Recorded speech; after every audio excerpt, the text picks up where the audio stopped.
Scenes may not be suitable for very young audiences. Parental guidance is recommended. Ang programang ito ay naglalabas ng sensitibong eksena at impormasyon. Striktong patnubay at gabay ng magulang ang kailangan.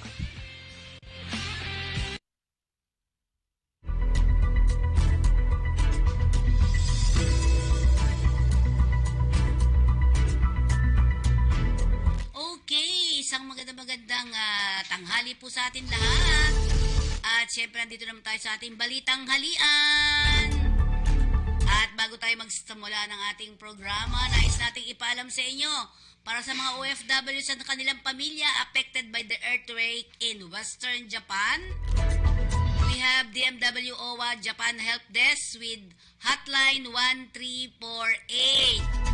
Sa abroad, positive 632-1348. Ayan po yung mga numbers. At syempre, panalangin po natin, kayo pong lahat ay nasa maayos na kalagayan doon sa mga nagkaroon ng problema dyan sa Japan. Yan. Okay? So, ilalagay po namin ni RD ang numero na ito dyan sa baba. Maya lang ako, ha? Okay, at para sa kabuuan ng ating mga balita, sa ulo ng ating mga balita, walang taas pasahe sa jeep modernization ayon sa DOTR. Kumpanyang nagsusupply ng modern jeepney isa sa publiko. Ika-siyam ng Enero, idiniklarang holiday sa Maynila. Maynila po ha, hindi po Pasay, hindi po Makati. DepEd may sapat na po public school sa 17,700 displaced SHS learners. Manila City Hall, MMDA nilinis ang ruta ng traslasyon.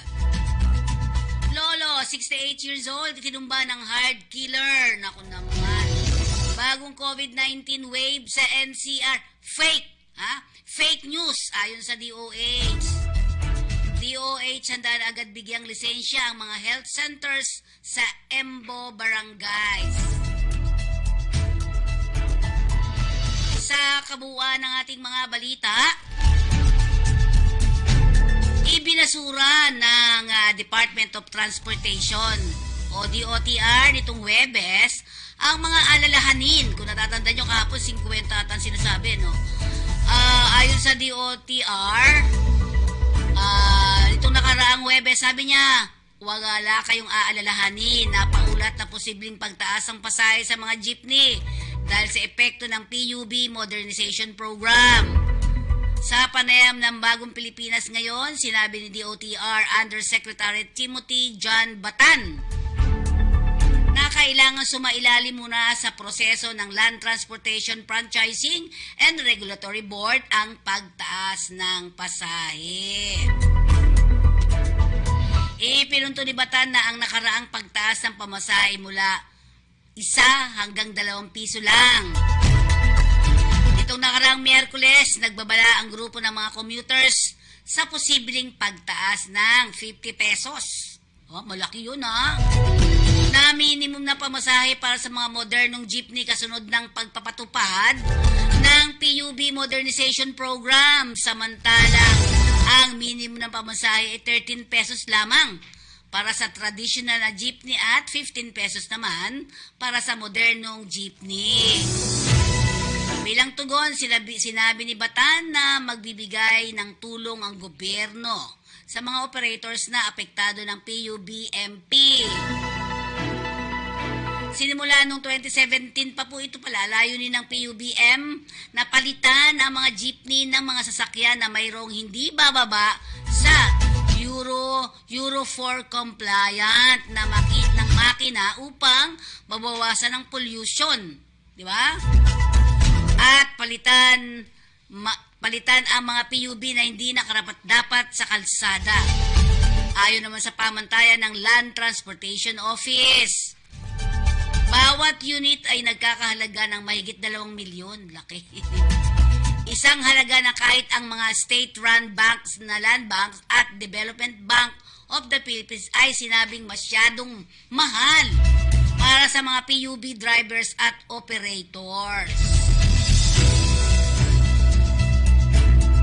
Magbibigay ang gobyerno ng livelihood at skills development programs para sa mga public utility vehicles. Drivers na ang mga operators ay hindi magko-consolidate ng mga individual na prangkisa sa ilalim ng mga kooperatiba o korporasyon. Sinabi naman ni Office Transportation Cooperative OTC, Chairman Jesus Ferdinand Andy Ortega, na ang mga ahensya ng gobyerno, kabilang ang Department of Labor and Employment o DOLE, at ang Technical Education and Skills Development Authority o TESDA, ay may kanya-kanyang inilaan na pondo para sa naturang programa.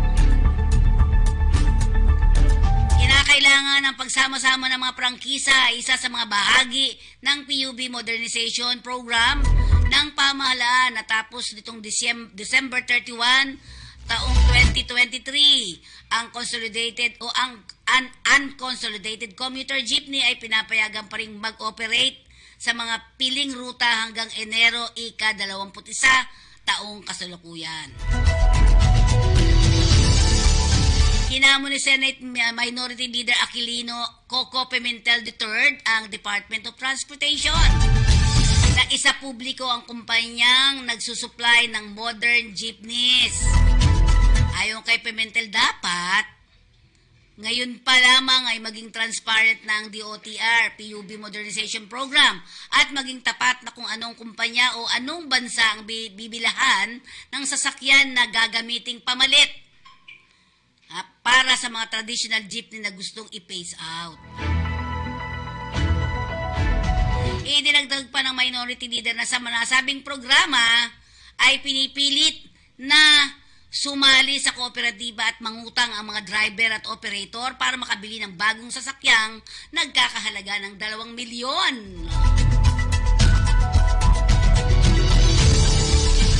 Dapat magkaroon ng bidding sa mga pagbili ng mga sasakyan na alinsunod sa Government Procurement Reform Act dahil sa gamitin dito ang pera ng gobyerno.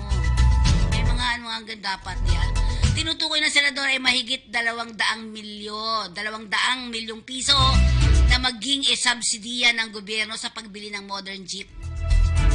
Nauna nang ginawa ni Pimentel na suspindihin ang PUB Modernization Program hanggang hindi na-resolba ang issue ng naturang modernization program. Samantalang, idiniklarang pa ni Pangulong Ferdinand Bongbong Marcos Jr. ang ika-9 ng Enero, ito ay Martes, bilang isang special non-working holiday sa lungsod lamang po ng Maynila. Sa lungsod ng Maynila upang bigyang daan ang pagdaraos ng pista ng itim na Nazareno. Ayon sa Pangulo, nararapat lamang na ang mga mamamayan ng lungsod ng Maynila ay magbigyan ng buong pagkakataon na lumahok sa okasyon at tamasahin ang pagdiriwang. Pinagdiriwang ng Maynila ang pista ng itim na Nazareno sa itong Enerong darating ika-9. Tiniyak hapon ng Department of Education na mayroong sapat na mga pampublikong paaralan upang malipatan ng 17,700 incoming grade 12 learners na madi-displace dahil sa pagtigil ng senior high school program sa state universities and colleges at mga local universities at colleges. Ayon kay DepEd Assistant Secretary Francis Brigas, nakipag-ugnayan na sila sa lahat ng regional offices at mga school division office sa bansa kung saan mayroong enrollees sa mga local universities. Matatanda ang naglabas ng memorandum ang Commission on Higher Education o CHED na ititigil na ang SHS program sa mga SUCs at LUCs, bunsod ng kawalan ng legal na basihan para dito. Ito yung mga senior high school at LUCs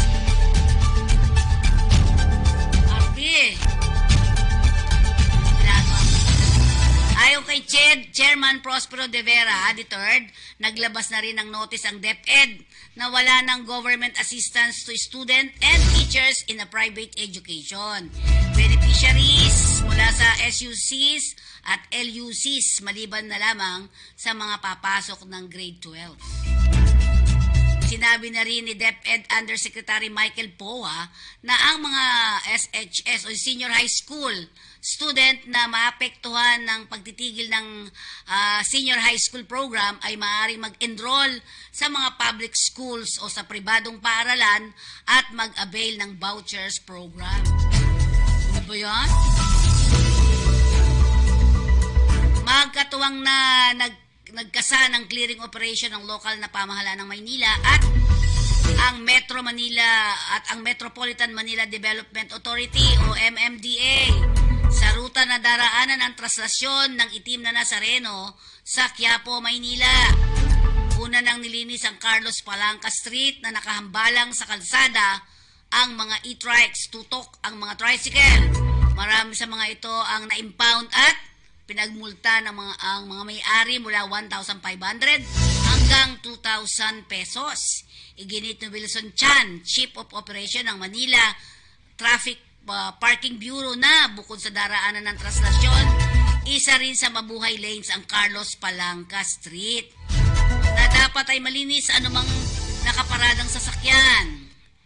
Ikinatuwiran pa ni Chan na ilang beses na rin umano sila nag-operate sa lugar kahit hindi kasama ang MMDA, ngunit nagbalikan agad ang mga matitigas na ulo ng mga motorista sa kanilang pagparada.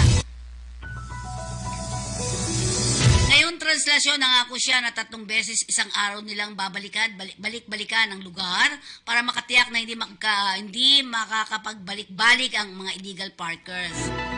Sinabi naman ni Manila spokesperson Attorney Princess Abante na tuloy-tuloy ang paglilinis nila sa ruta ng Andas sa buong buwan ng Disyembre. Kabilang sa mga inalis ang mga bulbol na kable paglilinis sa karsada. Ayon naman kay Mayor Hani Lacuna, she is reminding everyone to wear face mask and observe social distancing. Ayan ay ayon naman kay Abante. Lagi nagpapaalala po tayo na magsuot tayo ng mga face mask. Patay ang isang 68 years old na lolong matapos pagsasaksakin ng isang hinihinalang hired killer sa isang eskinita sa Pasig City. Dead on the spot ang biktimang si Antonio Bantilan, bunsod ng tinamong mga saksak sa tagiliran at harapan ng kanyang katawan. Batay sa kuha ng CCTV, makikita ang hard killer na dumating sa isang eskinita sa barangay Pinagbuhatan, Pasig City, lula ng isang motorsiklo. Bumaba sa motorsiklo at nagubad ng helmet at jacket. Nang makita niya ang biktima na pumapasok sa isang eskinita, ay agad itong sinundan hanggang makarating sa looban. Hindi na nakuhanan ng CCTV ang aktwal na pagpatay sa biktima, ngunit narinig ang mga sigaw nito habang isinasagawa ang pananaksak. Ayon kay Police Colonel Celerino Sacro Jr., lumilitaw na isinagawa ang investigasyon na posibleng pera ang motibo ng krimen. Samantala, tinawag na misinformation o fake news ng Department of Health ang kumakalat na detalye na nagsasabing magkakaroon muli ng COVID-19 wave sa National Capital Region. Ikaw meron na.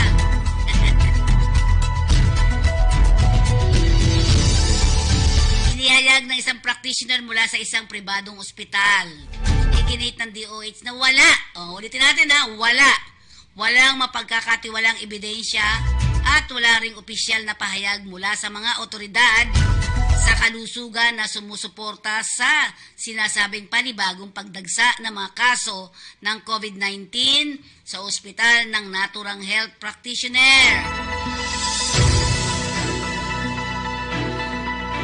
Ayon pa sa DOH, misinformation can contribute to unnecessary panic and fear.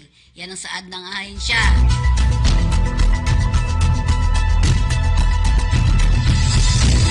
karamihan sa mga bagong kaso ay mild lamang mula Nobyembre hanggang Disyembre.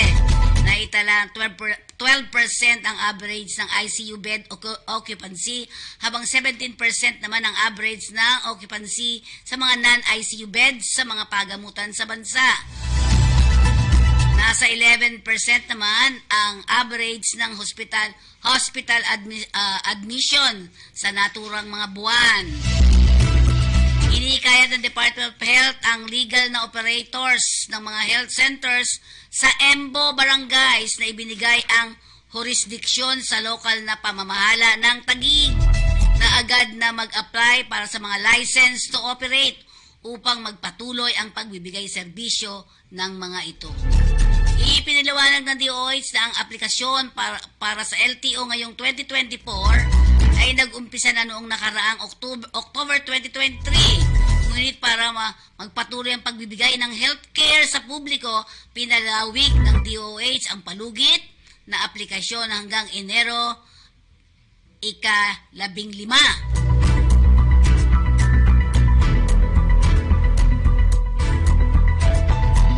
Matatandaan na sinabi ng pamahalang lokal ng Makati na magsasara na ang mga health centers na nasa EMBO barangays ngayong Enero dahil sa pagiging paso o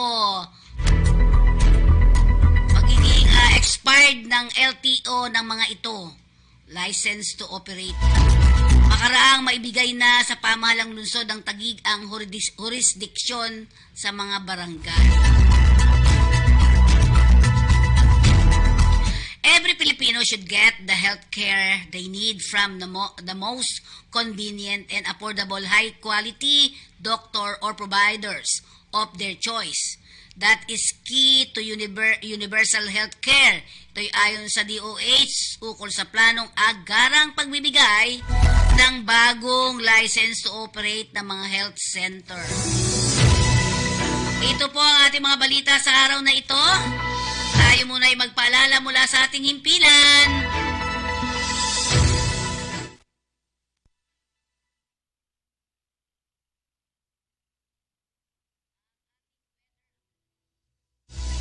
Ito po ang ating weather update sa araw na ito ng Pag-asa, January 5.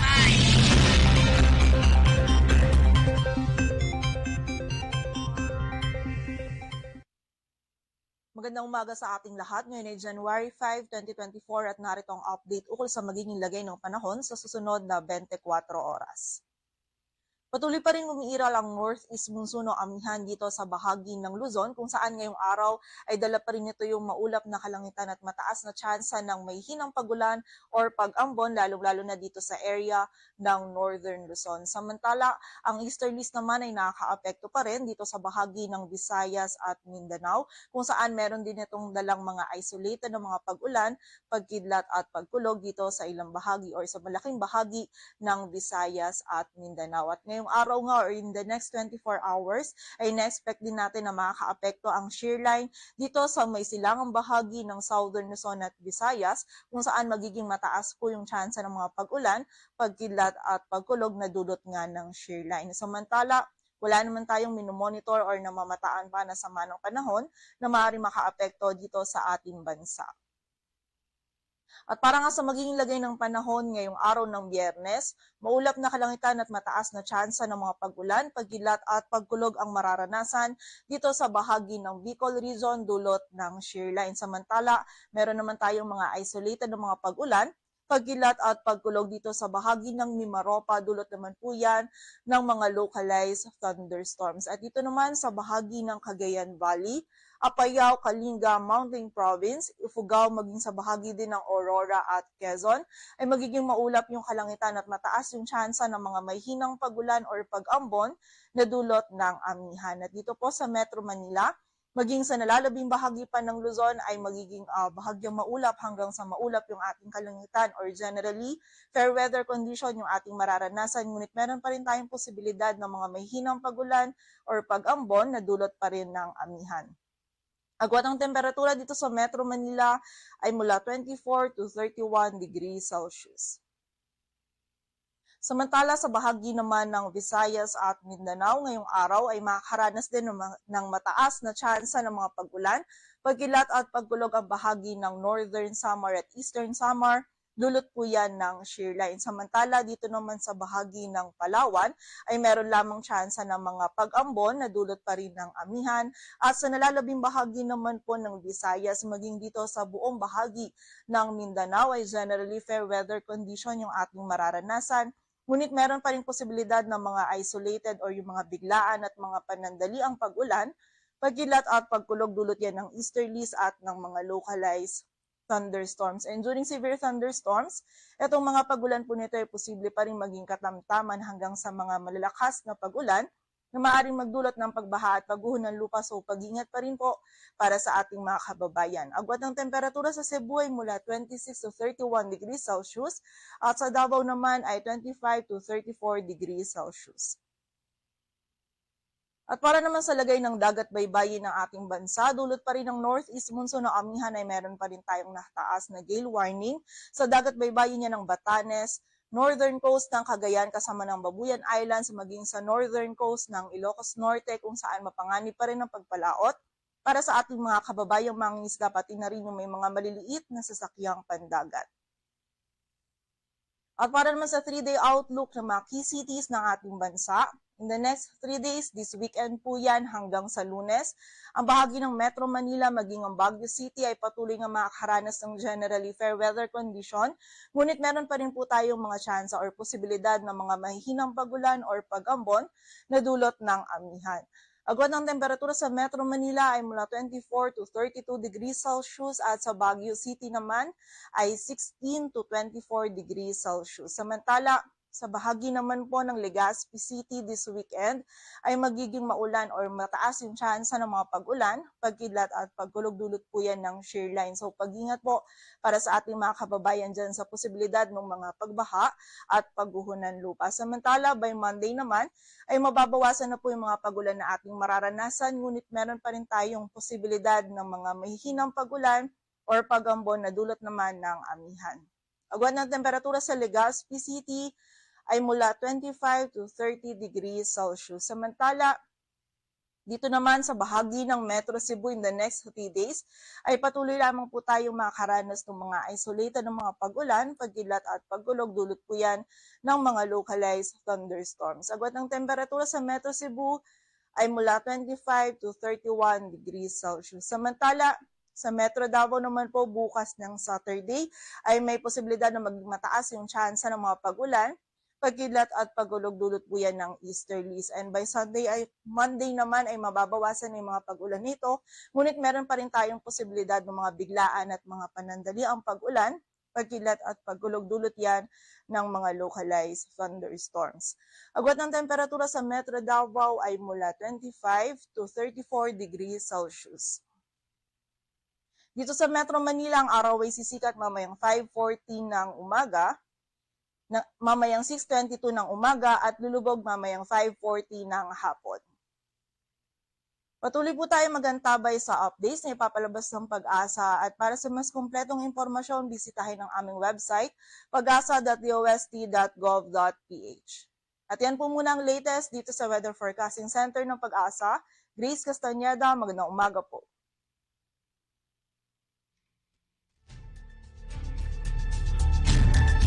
Okay, at syempre ulitin lang natin ang mga numero na nasa inyong harapan ngayon. So, yung mga DMW, MW, OWA o saka hotline numbers. Ayan po. 817-022, 756082 and 817024474016. At kami po dito sa Pilipinas ay nagdarasal at nananalangin na sana'y matigil na ang nangyayaring hindi maganda dyan sa Japan. And dapat maging safe po kayong lahat dyan sa lugar na inyong kinalalagyan. At batiin natin ang ating mga followers. Good morning, sabi ni Miss Elena Piliesco. Dina Unciano, good morning po, Mampe. Happy New Year po. Thank you very much po. At maging maganda sana ang ating bagong taon, di ba? Juby Suarez and Jubin Aldosa.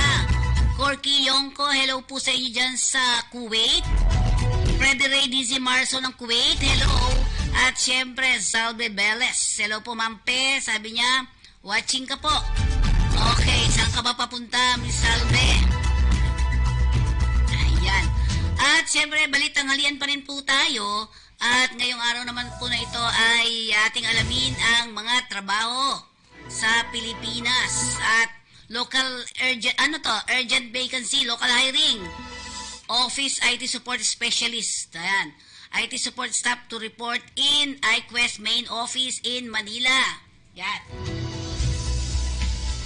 We are search for a skilled and dedicated professional to join our team as an office IT support specialist. If you experience IT professional with a passion for excellence and proven track records of providing top-notch support, we welcome you to become a valuable part of our team. IT support excellence na. Ito yung mga responsibility, oh. Dami naman. Yan. Kaya mo to, RB? Kaya? Okay. Yan. Kailangan dyan ay, siyempre, of course, ang inyong, anong tawag sa ganon, RB? Certificate yan. Diploma. Ayan. Okay, next. Ayan, qualification, technical proficiency, in-depth knowledge of computer networking, maintenance, repair, and assembly. Problem-solving skills, di ba? Mga troubleshooting daw. Internet technology expertise and interpersonal excellence. Superior. Wow. Superior interpersonal skills to build and maintain positive client relationship. College or vocational graduates.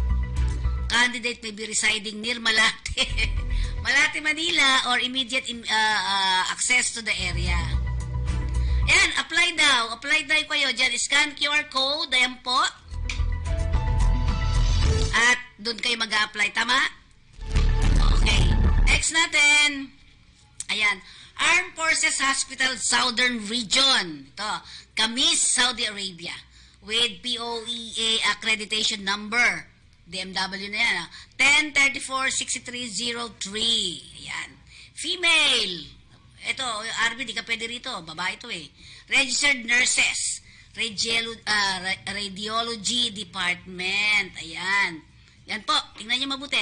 Bachelor degree in nursing, registered license, at least 2 years experience in any or radiology, ICU, surgical, and catheterization lab. Yan. Minimum of 2 years related experience. Ang accommodation po at transportation ay provided by the government. Ay, by the employer, rather. No placement fee. Yan. Wala kayong babayaran ni Singkong Duling dyan, ha? Apply kayo sa arm.lbsrecruitment.com.ph. Send your updated CV to apply MSD at e/recruitment.com.ph. Ang LBS ay matatagpuan sa room M3 hanggang M5, 300 to 302, 304 o 400, the 1 at 405 and 406. Ang dami. Number 610, Gochenko Building, TM Calao Street, corner MY Orosa Street, Ermita, Manila, Philippines. Ayan po yung mga telephone number. Ayan, DMW license po yan, ha? Ayan, nakita nyo yan dyan. Yan. O, naka-ISO pa sila, di ba? Okay.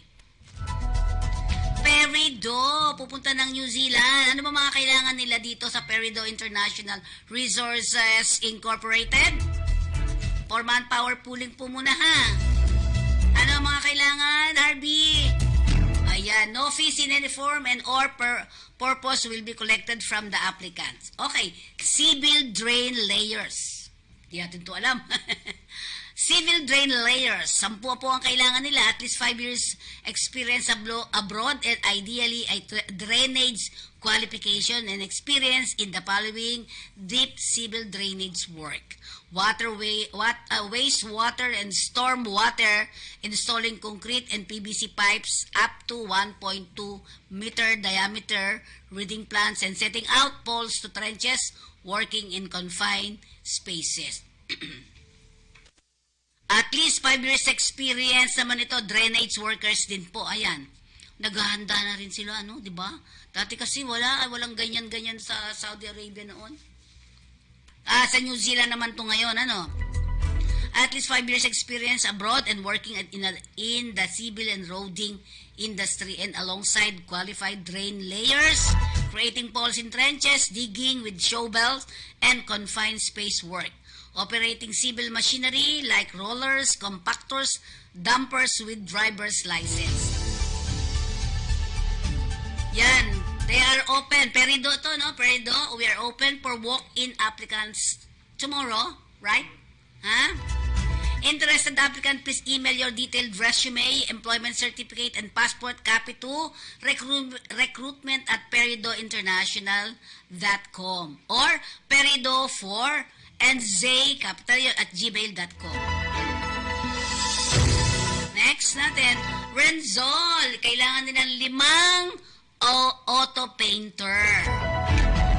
Job opportunities in Kingdom of Saudi Arabia.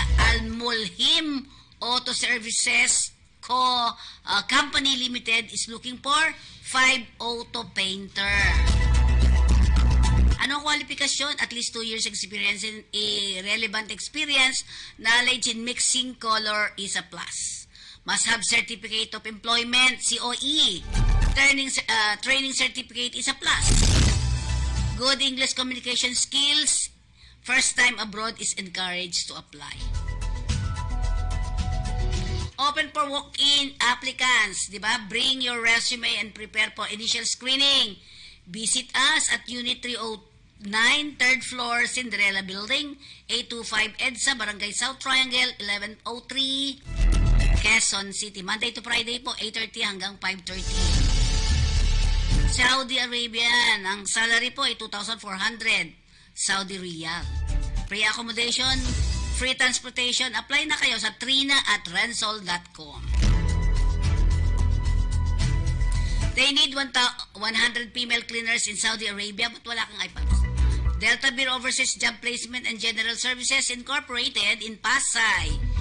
Nasa Unit 2D, 2nd floor, Miramonte Building, 53 Senator Hill Puyat Avenue, corner Ross Boulevard, Pasay City Landmark. Ang landmark nito ay Camel Appliance, Buendia, Pasay. Next to Shell Gas Station. The owner, Margie Socorro Sacote. Ang number, positive 639-276-787454.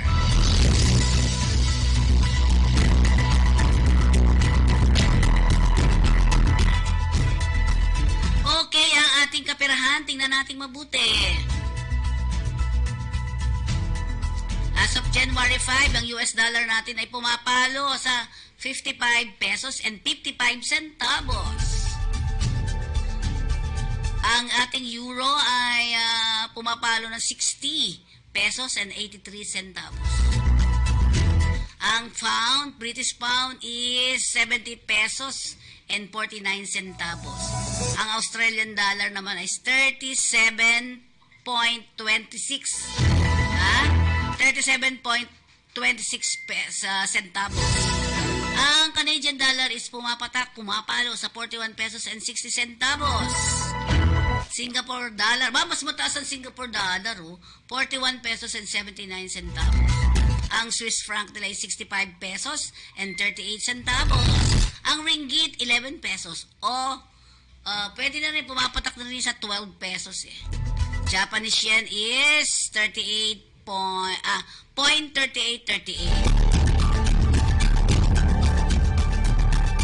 Ayan, ating mga numbers ha. Ayan po.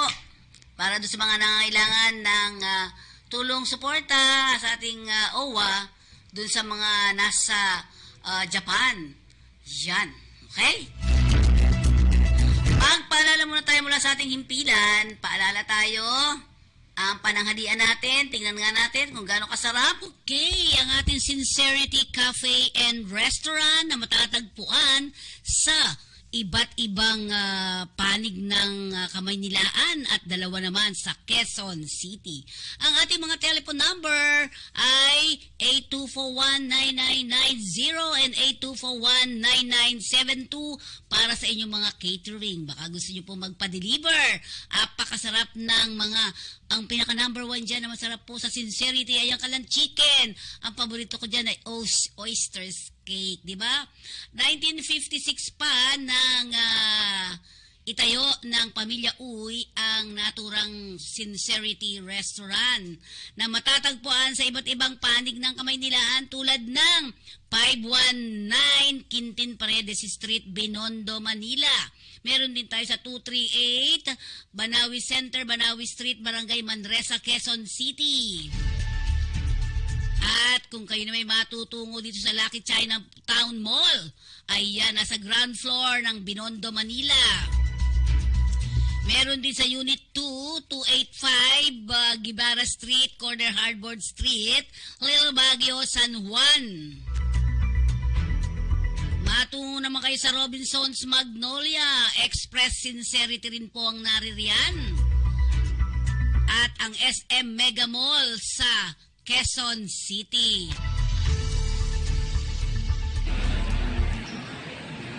Is it yummy? Yes. Here, sincerity. Ito.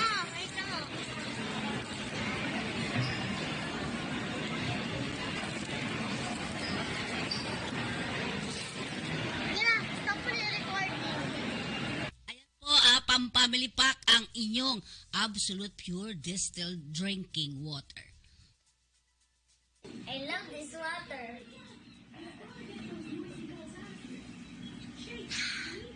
Thirst quenching.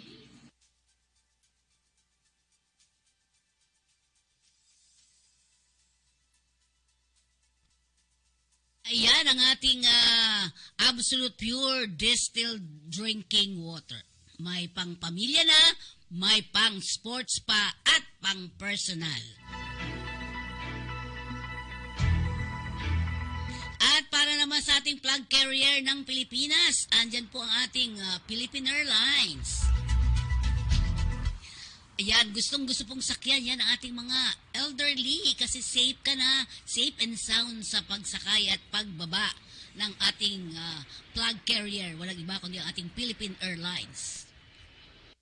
Okay, dito pa rin tayo sa ating balitang halian. Ang araw po ngayon ay Biyernes. Diba? So, sa susunod po natin na Martes, no, ang ating traslasyon. So, walang pasok sa Kamaynilaan, pero sa ibang mga lugar ay meron naman po. So, dito po nagtatapos ang ating balitang halian. Sa inyo po lahat, maraming salamat. See you next week.